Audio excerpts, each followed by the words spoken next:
బ్రతుకుతావు లేకపోతే బిడ్డ పాలం లేకపోతే చస్తావా సచ్చి పీకుడే బిడ్డ పాలం లేకపోతే పీకుడే ఎవరు చెప్పిన బుద్ధివా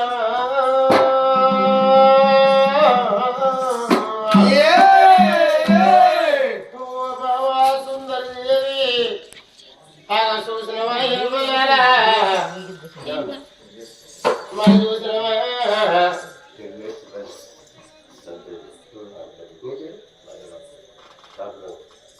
మరి అన్న రామచంద్రరావు గౌడైనా